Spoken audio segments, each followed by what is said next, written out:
Hello bikers, welcome to motorcycle technology. এখন আপনারা দেখবেন এক্সট্রিম 125 পাওয়ার বাইকের ফার্স্ট সার্ভিসের খুঁটিনাটি। অয়েল ফিল্টার কখন পরিবর্তন করব, রোটর ফিল্টার কি, স্কিন ফিল্টার কি এবং রোটর ফিল্টার, স্কিন ফিল্টার পরিষ্কার করার ফলে কি সুবিধা পাওয়া যায়? তো কথা না বাড়িয়ে চলুন শুরু করা যাক।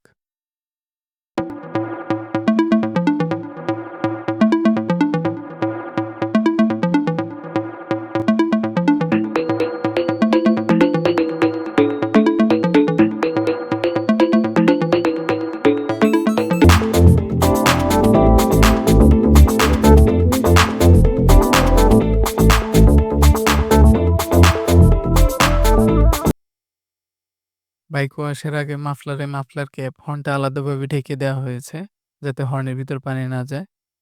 এবং metre console, headlight, electric switch এগুলাতে এখানে হাই প্রেশারে পানি মারা হয় না। ফলে কি হয়?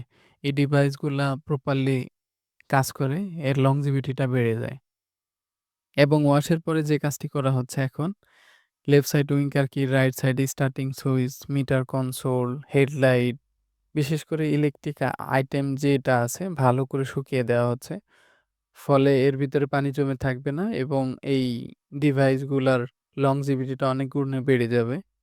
আর এখন যেটা করা হচ্ছে, ফুয়েল ট্যাঙ্ক এবং সিটের মাঝখানে যে গ্যাপটা আছে বাতাস দ্বারা শুকিয়ে দেওয়া হচ্ছে যাতে মরিচা না আসে এখানে।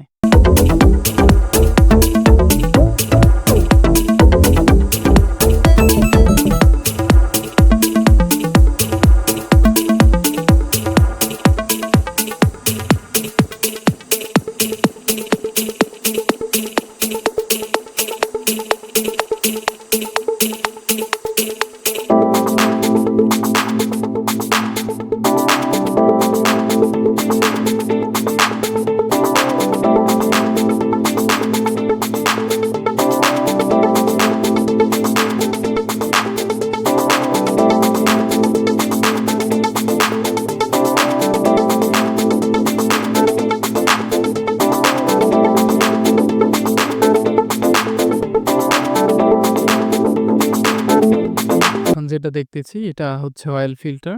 এটা ফার্স্ট সার্ভিসতে পরিবর্তন করার প্রয়োজন নেই। যদি না মেটাল পার্টিকেল দ্বারা এটা ড্যামেজ হয়, তো এটা ১২,০০০ কিলোমিটার পর আমরা পরিবর্তন করে ফেলবো। তার আগে ৬,০০০ কিলোমিটারের সময় একবার ইন্সপেক্ট করব এটা ময়লা জ্যাম হয়ে গেছে কিনা।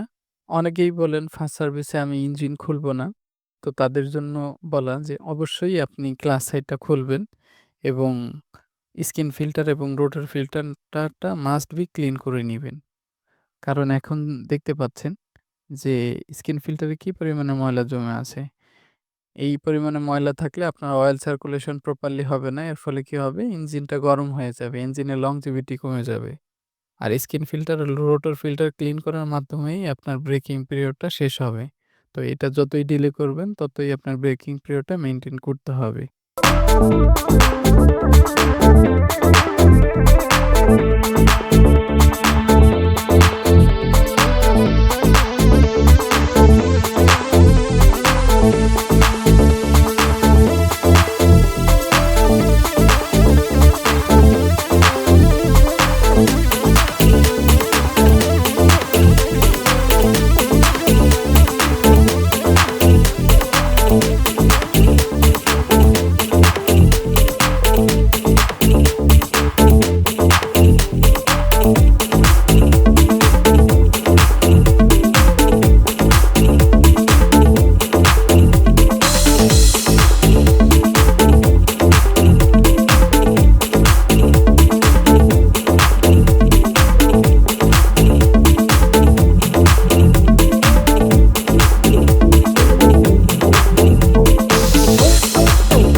এক্সট্রিম বাইকে ব্লুটুথ কানেকশন যেভাবে করবেন, এটার ভিডিও লিঙ্কটা ডেসক্রিপশন বক্সে থাকবে। যদি কারো প্রয়োজন মনে হয় দেখে আসতে পারেন। এরকম ভিডিও আরো পেতে লাইক, শেয়ার অ্যান্ড চ্যানেলটি সাবস্ক্রাইব করুন।